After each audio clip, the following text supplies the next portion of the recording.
your camp do not say a peep about that because it's not on the list of things that outrages them. This annoys all the right people. This is a thin woman. It annoys the fat girls. I'm not talking about skinny, ma'am. Just hear me out. I'm not talking about skinny. It's the same conversation, Mark. No, it's not. You just happen to be outraged about something different today. Today, it's about race and eugenics. Tomorrow, it's about obesity. There's always something for the woke left to be outraged about because they're always offended. They've always got their panties in a bunch because they're so darn sensitive about everything. With this ad, I mean, I just saw Sydney Sweeney looking hot, selling jeans. What memo didn't I get? I would love to live. Oh yeah, we should have immediately been able to tell that this was going to be the woman that had a problem with it. She has the problem nose ring, checking off all the stereotypes here.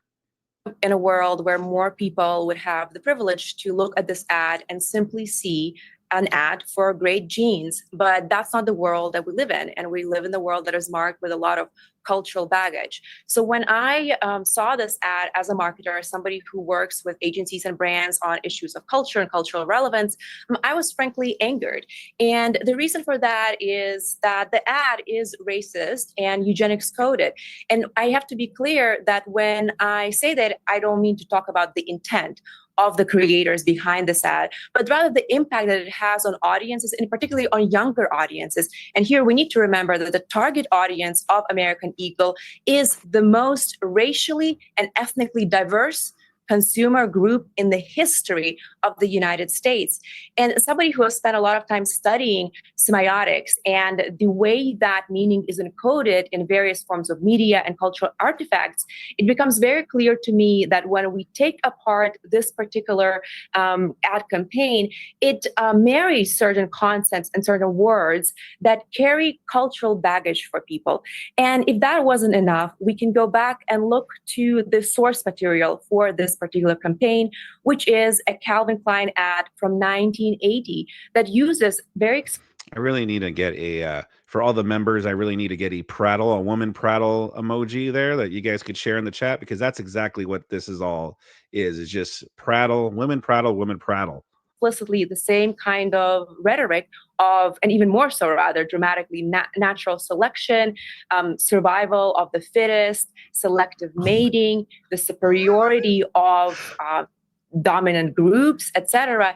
And from a perspective of media and cultural studies, when we look at this particular campaign, we can see how meaning travels from the source of inspiration to this particular narrative structure that we see in this ad. And so it is no surprise to me that it was picked up by audiences that reacted in the way that they did. Okay, wrap it up, and lady. Research shows, even though obviously Gen Z are in themselves a diverse group, they're also generally on average more progressive leaning and of course chronically online. I would tell this woman to land the plane, but we've seen when women try to land planes, so I don't want to say You mean that. crazy? Anastasia, I mean, Anastasia, we haven't had you on our censor before. I didn't really understand a word of what you've just said. Are you this much fun at parties, or do you have a different persona? I would love there? it if you weren't disrespectful to me. It's a pleasure to join you today, and I look forward to exchanging opinions. I would love to clarify any points that you might have. Shut up, Marc Lamont Hill. Of course, this dude, he's always going to come on here and make it raise. Agreed. Yeah. Found confusing. Anastasia, you would have to Deborah Lee. Let me bring Deborah Lee in. This is a terrible example of racist white supremacy, etc. I sort of lost my thread halfway through it, but real quick, because I was trying to figure out what's her position going to be. Now, she's an attractive lady, so she's probably not going to be a leftist. It's possible, but it's unlikely. So she's either going to be based like this woman here, or she's going to be a covert feminist. So let's see which one she is. But this is apparently the worst I'd ever seen. I mean, this is the Nazis reborn. That is just crazy to me. And for people to have this reaction to this ad, when I first saw this ad, this is giving a Super Bowl, okay? This is shot very well. This is very creative for an ad agency. I don't know where that information is coming from, that they're the most diverse group and their clientele is the most diverse in the entire world, the entire country. But if that were the case, then this would be a great ad to appeal to a new base. Yeah. Heterosexual, straight men who see a hot woman and they think, wow, that's great. I want to support this company. And for the record, Sydney Sweeney is a brunette. She has brown hair. So everybody's saying she's an Aryan, blonde hair, blue eyes. It's not true. Look at her roots. Look at her eyebrows. It takes 5 seconds to do a Google search of Sydney Sweeney's natural hair color. And while I have my own opinions about this ad, I don't really have the palate for sexual ads as a traditional conservative. I think if you have an issue with this and you're saying that this is a Nazi dog whistle, as a Jewish woman, when the Nazis created ads in their propaganda, it was not using hot women who are traditionally hot to try and attract people to become Nazis. It was saying that the Jews are vermin, that we're trying to take over the world. To try and compare the two is outrageous, because the left will call everything Nazism and say everybody's a Nazi, except for the actual Nazis chanting from the river to the sea, Palestine shall be free, reiterating the same talking points that we've seen since World War II. So I just really don't understand where any of this information or reaction is coming from. People have way too much time on their hands. Get a job, get a life. Stop being triggered by thin, white, hot women. Just let it be. Enjoy. You guys had Lizzo in an ad when she was 400 pounds modeling for Calvin Klein jeans. She's since lost weight because she even realized that being that size is not healthy for any individual. And it's clearly just targeted towards happy, straight, white women. They don't want to have these people in ads. We've had every single TV show, every single advertisement has somebody who's been put in simply for being gay in the last couple of years. That's the only reason that they've been put into the storyline. And so now we just have what we would deem normal, and the left is trying to brand this as abnormal. It's not taking, and the people that are trying to push this is the reason that the Democratic Party is continuing to fail in popularity. All right. So it seems like she's based here. All right, we're in the clear. It looks like we don't have a covert feminist on our hands. She's pretty based, but yeah, 100% correct there. Let's see what this stupid ad is for. One thing that I've in common with Harry and Incogni. If you want to be the most incognito in your life, then it's in the name. Incogni doesn't get more incognito than that. Your privacy completely 100% safe with Incogni. It's in the name. I don't have to say any more.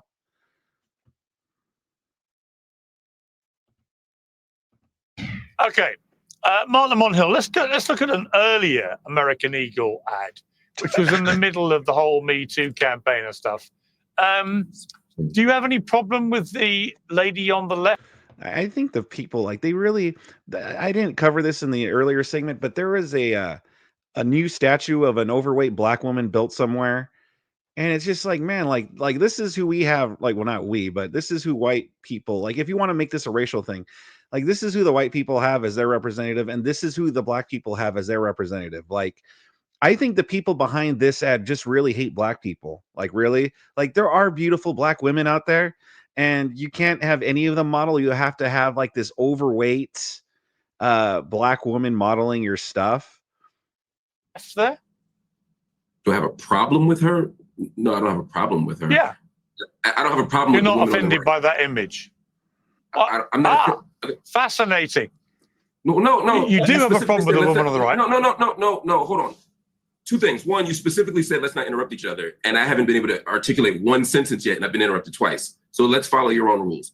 No, I'm not offended by the woman on the left. Let me complete the sentence.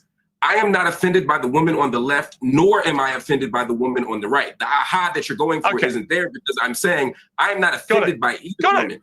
But I am, please, I'm asking respectfully, allow me to finish. If two people have spoken uninterrupted for 3 minutes, I haven't gotten 10 seconds out. All Piers said was good. That's all. That's it. He's not interrupting you. What I'm saying is that the problem is not either woman. The problem is how we're narrating the commercial. That's what people are concerned about. Several things have been said that I'd like to respond to in direct response to what you're asking me, Piers.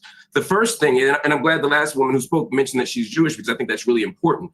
Historically, there have been lots of anti-Semitic images, narratives, tropes that are used that non-Jews don't see. And many times someone will say, oh, wait a minute, they showed that person playing into the cabal narrative. They showed this person as a rodent, or they showed this person with changing their name to this or that. And the average person may not intend to be anti-Semitic, although some people are anti-Semitic, but it's still there, and Jews recognize it. So I don't want to presume that because a white person doesn't see it, that means that it can't be racist, or if a black person doesn't see you know what I'm saying? We have to think about this on all levels from multiple audiences. You used the word normal and talked about it in the context of this white woman. White women are normal, but so are other people. The problem is, historically, we have only normalized white people. And so we've made white women's bodies, white male bodies, the norm. And we've made everything else less human, less beautiful, less real. And so when we say good genes are the ones that— What a load of crap. Honestly. Yeah, completely load of crap. This whole, I mean, listen, white people are the majority of the country. So yeah, of course they're going to be the dominant representation in media. It's just the way it is. It's just the way it is. It would be like that in any other country. But with that said, there have been a lot of beautiful representations of other races. There are beautiful Hispanic women, beautiful Black women, beautiful people of different races that were represented in the mainstream media. It's not just this only exclusive white people thing. The problem is that you want to choose the fat Black women to be representative of Black women instead of actually going out and fighting pretty Black women to be representative of your culture or whatever like that. I'm sorry, Mark. If I may jump in on my own show, what a load of crap. I saw Beyonce do a jeans ad. Everybody drooled over it. I loved it. Thought she looked hot when she did. Right? I mean, what are you talking about, man? This is. Let me ask you a straight question. Let me ask you a straight question. Does Sydney Sweeney have bad genes? Yes or no? No, I don't think she has bad genes. Does she have good genes? Does she have good genes? No. Again, you're trying for these gotchas. If you just she doesn't listen, have good or bad genes. The whole point is to argue that good and bad genes itself is a bad idea. It's a racist Why can't idea. you have good genes, Mark? Why is it racist? If Why you can't you have allow good me genes? All right, I'm going to respond, and I'm going to hope that you don't interrupt me as I answer. Okay? Because again, no one else has been interrupted except the people who disagree with you. What I'm saying is, stop being so precious, please. The word you listen. The word eugenics literally. I mean, Anastasia over there didn't get interrupted, and she probably should have gotten interrupted. Means good genes. It literally means that etymologically. The point here is to judge human beings based on their genes and to decide that you have good genes and you have bad genes isn't in and of itself a racist project. That's the point. So no, it's not that I think that I have good genes and you can't say anyone else has good genes. I'm saying let's get rid of the good genes narrative, particularly when it's based on hair and eyes and body type. Why? Because those things are racially coded. In other words, if I say that straight hair is good genes or blonde hair is good genes, and no, I'm not after watching an ad, Googling someone to figure out their natural roots. You'd be shocked to know how many people don't do that. If I'm doing these things and I see your eye color and your hair as a sign of your good genes, then that means someone who has a different hair or eye color doesn't have good genes. And the last thing I'll say is if you look historically at ads, at culture, it doesn't though, does it? Calm down. Calm down. It doesn't actually mean that. No, hang on. No, I will speak on my own show. So just calm down. I'm asking you not to be condescending. Stop being so precious. My instruction about shouting was between the four of you, not me. It's my show. I do what I like. Yes, I don't care if and it's my your show, point is Piers. this. If you interrupt me in the first minute, it's bad form. I'm saying that if you let the guest who agreed with you talk for 3 minutes, then don't allow me to talk for more than 1 second. You literally didn't let me finish the first sentence. You have literally done more talking than all three other guests put together, multiple that is not by true. 2 or 3. So that's not true, but my issue with you interrupting was not at this point. It was at the first 10 seconds. My point was just to interrupt me in the first 10 seconds. So can you calm down? Is irrelevant. Can you calm down? I'm not angry. I'm not angry. I'm talking over you. Right. Can I jump in here, have Piers? blue eyes.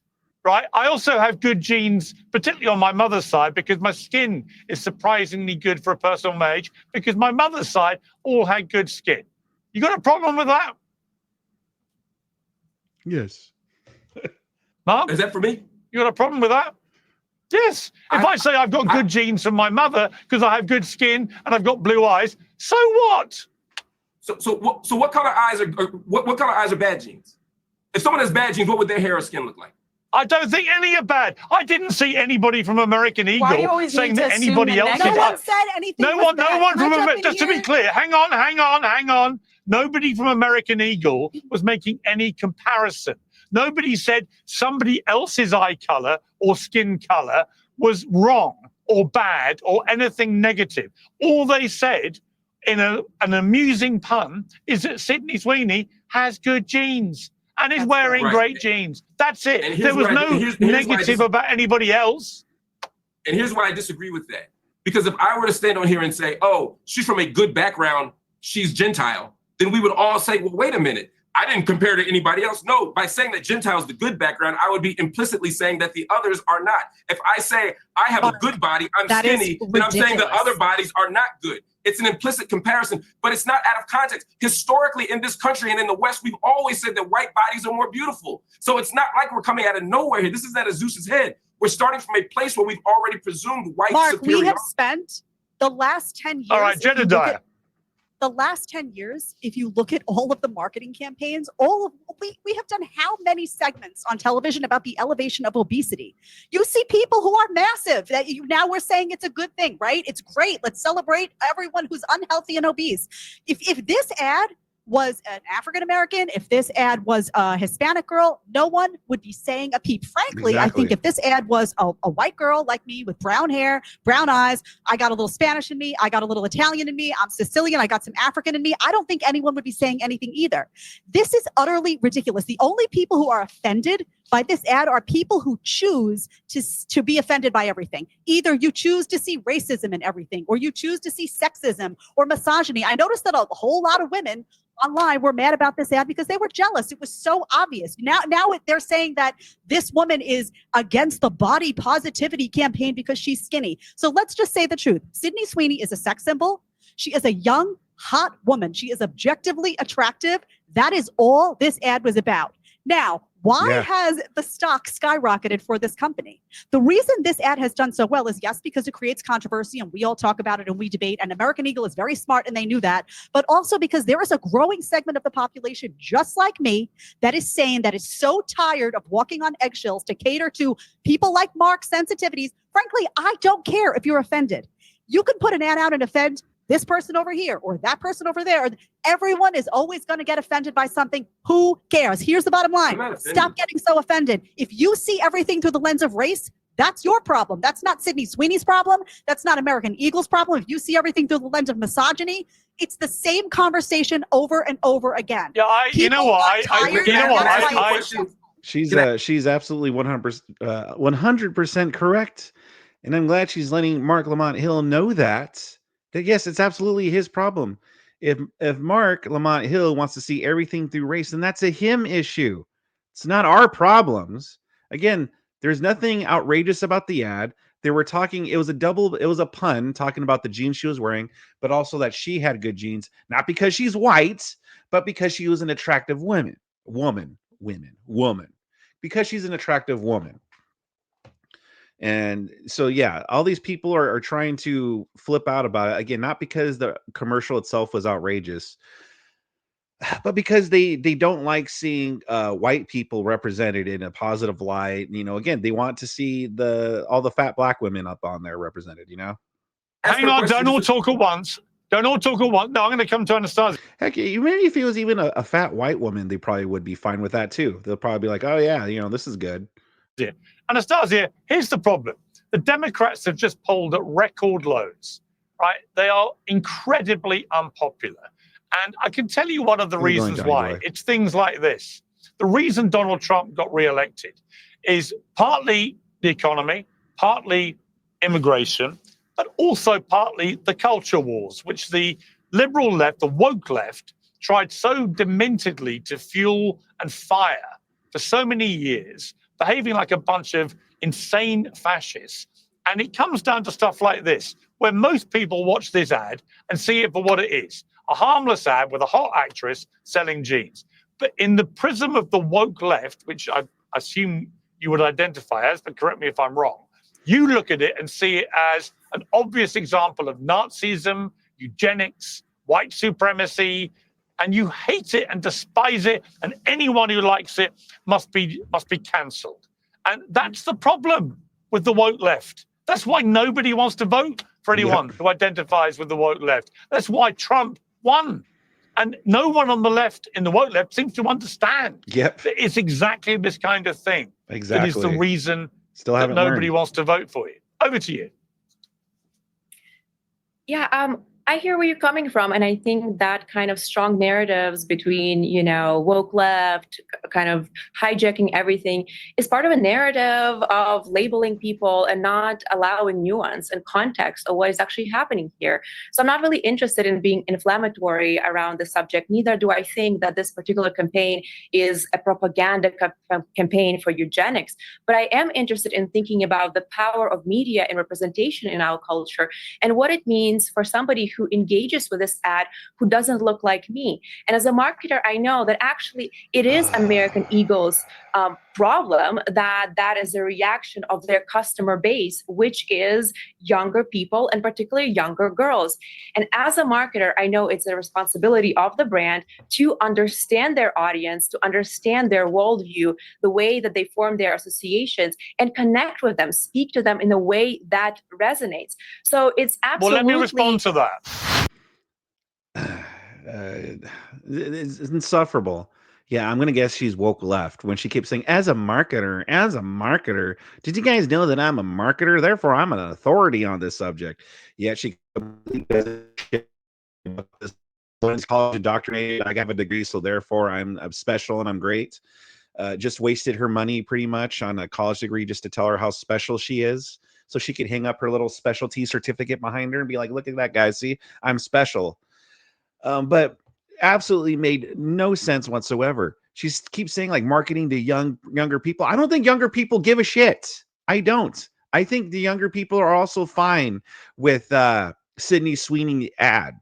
All right. What? So what? They're gonna love the Lizzo ad, huh? They're gonna be down for the Lizzo ad. That's what they want to see. No, nobody wants to see that. Nobody wants to see the Lizzo ad. Not young people, not old people, not middle-aged people. No one. No one likes to look at unattractive things. All right. No one wants to look at unattractive things. People want to look at attractive things, things that look pleasing to the eye. It's pretty simple. So you take these people that are pleasing to the eye and you use them to sell products. Pretty simple. Bada bing, bada boom, winning formula right there. No one wants to look at Lizzo. No one wants to look at people who look like Lizzo. And by that, I mean obese and not attractive. Oops. But then also too, no account. That's one more thing with the left. No accountability, no responsibility. They want to deflect. She says, "Well, that's a narrative that's been painted out." No, it's a true fact. You guys are insufferable.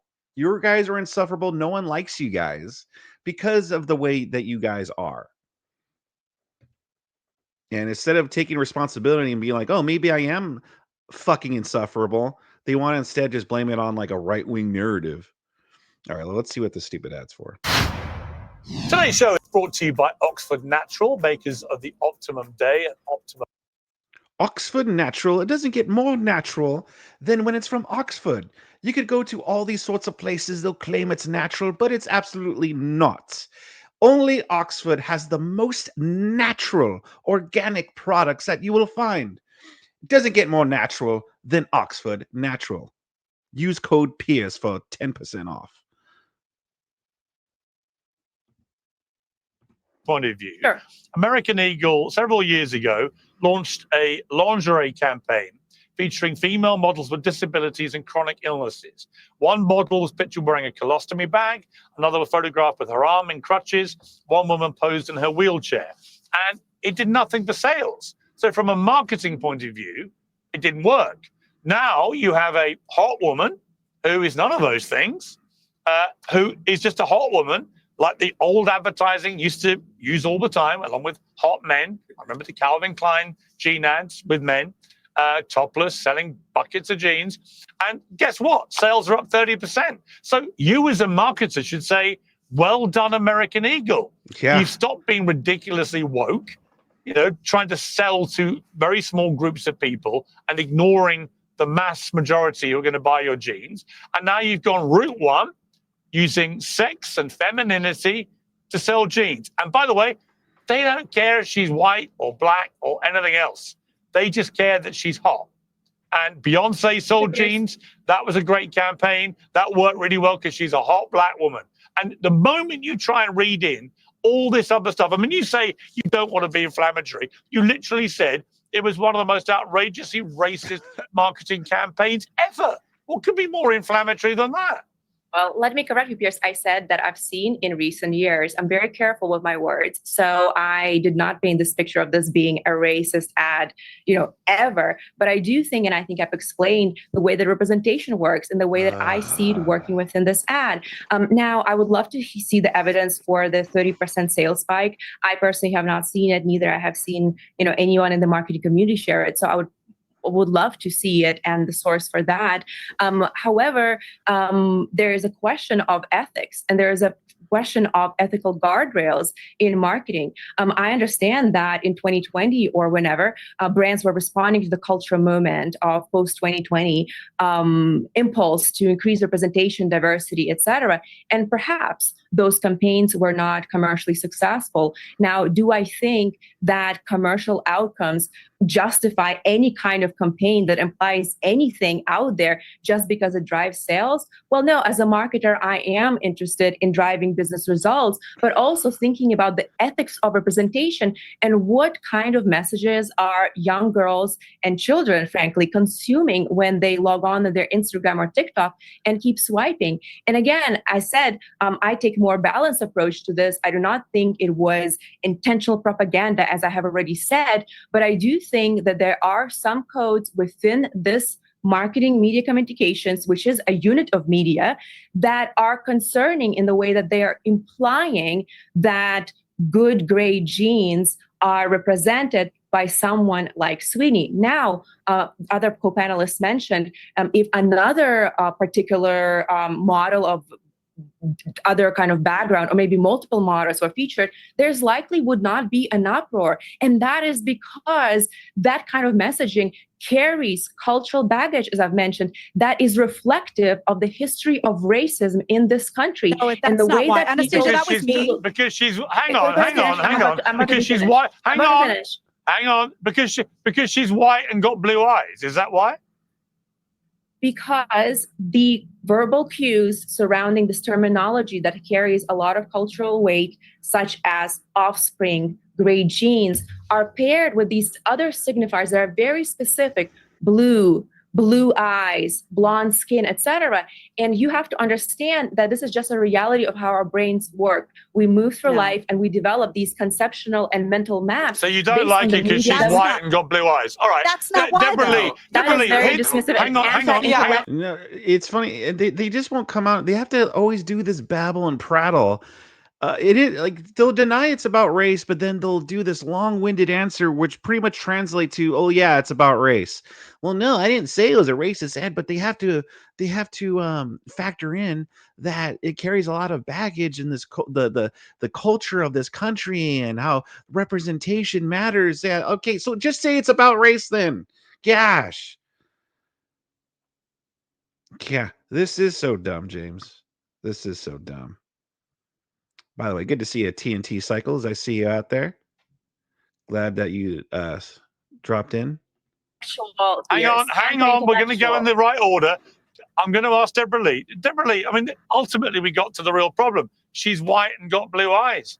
Since when was that a crime to use a white, blue-eyed woman who's hot and an actress to sell products? Happens all the time, as it does with black actresses. All the time.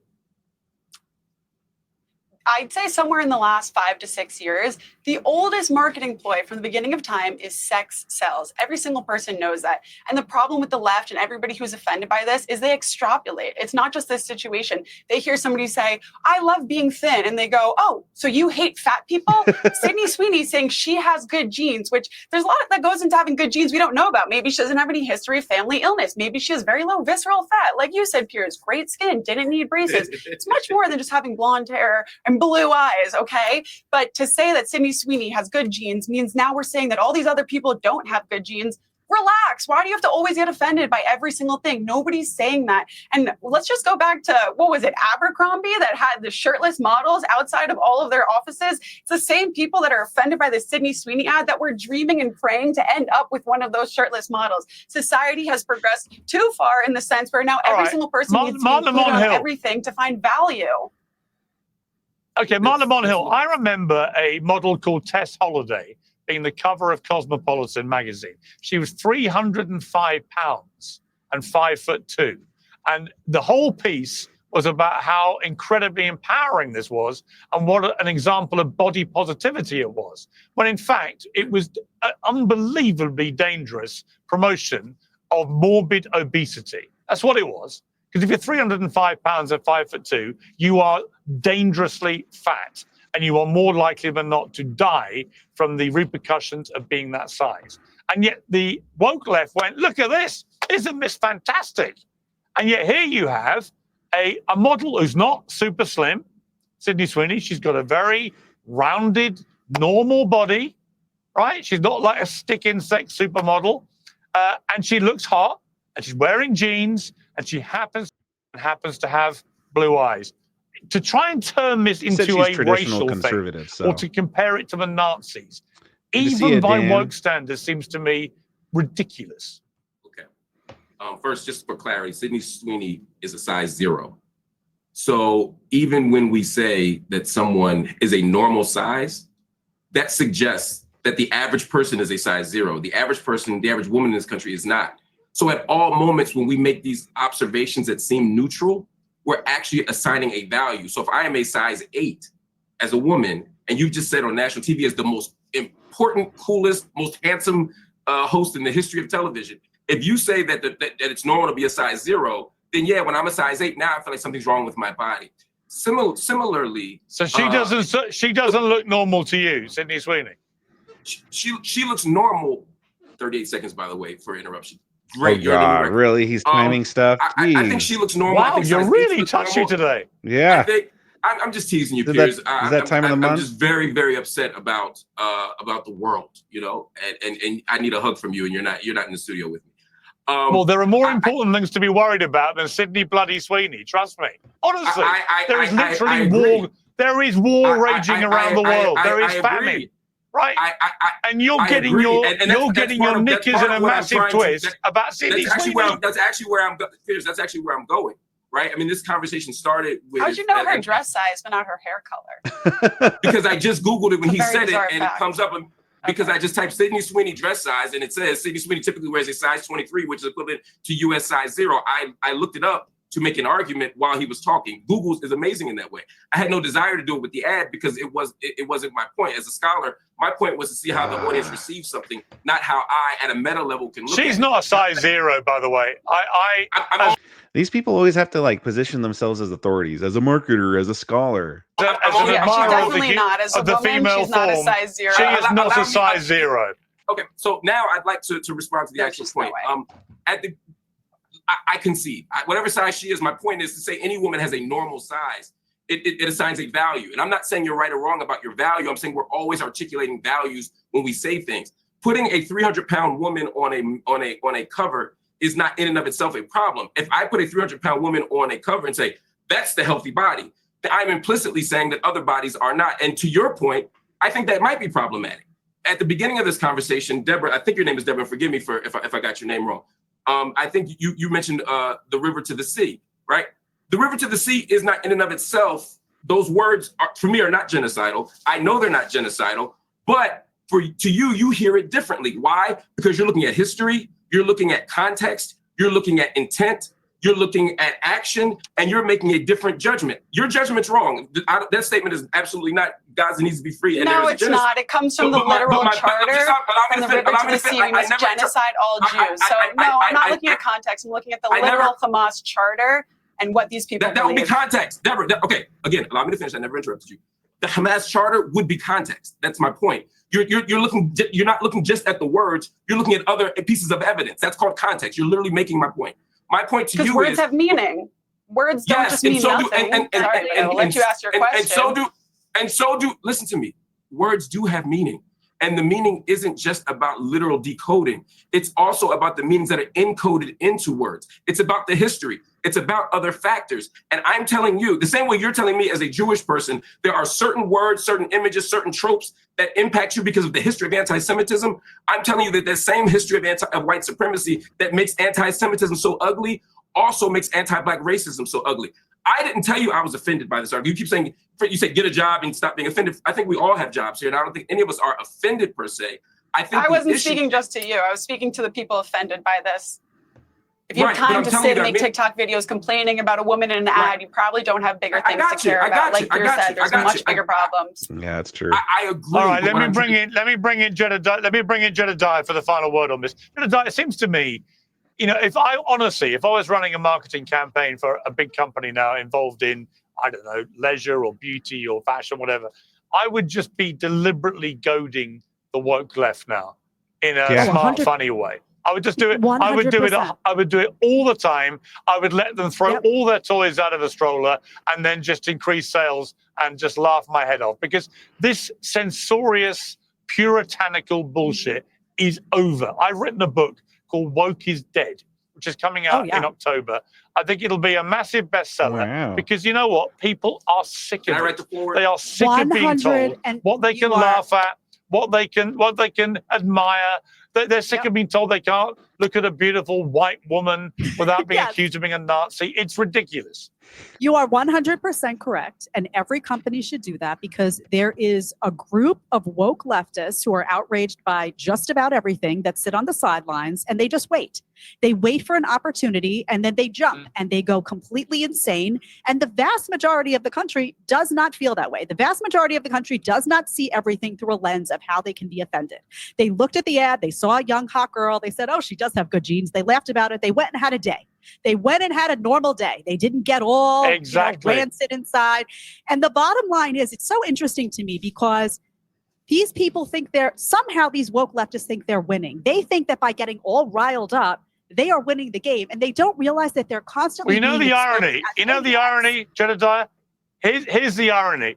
The irony is that in their attempt to portray everybody as white supremacists, the woke left have an inbuilt superiority complex. They think they are better and superior to everybody else, right? And it doesn't matter whether the woke left or white, black, whatever. But they have an inbuilt superiority, and it is. Now I'm afraid it doesn't work, because we've now seen Donald Trump get reelected by defying everything they stood for. But not only that, Piers, what's important to note is that the people who created this ad were not creating a racist ad. But the people who saw racism and eugenics and Nazism in this ad, maybe they should self-examine. Why do they see everything through the lens of race? Why are they outraged by this ad with a blonde-haired, blue-eyed girl, but if you put a black girl, if you put a Spanish girl, there would be no outrage? Why is everything that they see from the perspective of jumping into outrage? No one ever argues that no one in the history of the West has ever argued that black people have superior genes. The Enlightenment era was built on no one would ever argue that, huh? Wow, what are you trying to say, Marc Lamont Hill? Have been arguing had superior genes. Mark, people have been saying built on the idea that white people have superior bodies. Every piece of aesthetics, of philosophy, that is of epistemology, every piece what of you're Western saying is untrue. There has been a massive, hold on a second, there has been a massive battle in this country about obesity for the longest time. You now have the condemnation of thin people. You have the elevation of obese people. You have campaigns, Cosmopolitan magazine, magazines across the country saying fat is healthy. Fat is the new skinny. All the time. No one says a peep. People in your camp do not say a peep about that, because it's not on the list of things that outrages them. This annoys all the right people. This is a thin woman. It annoys the fat girl. I'm not talking about skinny, ma'am. Just hear me out. I'm not talking about skinny. It's the same conversation, Mark. No, it's not. You just happen to be outraged about something different today. Today, it's about race and eugenics. Tomorrow, it's about obesity. There's always something for the woke left to be outraged about, because they're always offended. They've always got their families in a bunch because they're so darn sensitive about everything. They are not representative of the public. Last word to you, Marc Lamont Hill. Otherwise, you'll be reporting me. I'm not outraged, number one. And number two, I point out a history of white supremacist logics and cultures that show that white lives, white bodies, white experiences are better. And you pointed to the recent. This is not about history. Please let me finish. You pointed to the influx of fat people on ads as a piece of counter evidence. I'm not disputing your argument about fat people. I'm not disputing your argument about skinny people. All I'm saying is that I know what you're saying. You said it. I'm saying now let me say it. I'm saying that there's a history of white people being superior in terms of how we understand them in this country. So you're only mad at Sydney's way. You don't care about the good gene. Let me ask you this question. Let me ask you a question. If a group of people had said, "Hey, I believe that this ad is anti-Semitic," would you have said similarly, "Get over yourself, stop fighting anti-Semitism everywhere"? Yes. Would you have said yes. I would have said, get over yourself. And it's not 100% I would have done. What'd you say? 100% I would have done. We've got to leave it there. A fascinating debate. God, Marc Lamont Hill is just insufferable. Yeah, it totally is about race. They're brain rotted. You know, they're all indoctrinated into this. Well, because of the history of this country, and therefore, and that's why it's led them to be racist, to think that, oh, white people bad because, you know, evil colonizers, oppressive, slavery, all this bullshit, civil rights, Jim Crow laws, all this stuff. Therefore, it's bad to, I wouldn't say glorify, but to just have white people represented now because, oh my gosh, white people evil, held down minorities, you know, the history of this country. So it's completely rotted their brain to where you see a commercial of just a white girl just shown in the commercial, and then the word jeans gets brought up, and it means, oh, she has good genes, meaning the jeans she's wearing, but also, you know, her looks, good genes, not skin color, but her looks. And they flip the fuck out. These people, how do they not see how brain rotted they are? Like, for real, at what point do they not see just how completely out of it they are? Like, how out of touch and how out of the real world they are. But I always say this, I'm like, I hope they never realize it, because if they never realize it, they'll never win any sort of elections ever again. But I can't wait until these people just keep shrinking and shrinking and becoming more and more of the minority, because we've obviously had enough of them being excuse me, we've had enough of them being the majority. But this is an absolute great segment. Jedediah did well. The two ladies, well, the two ladies over here on this side did well. Piers did well.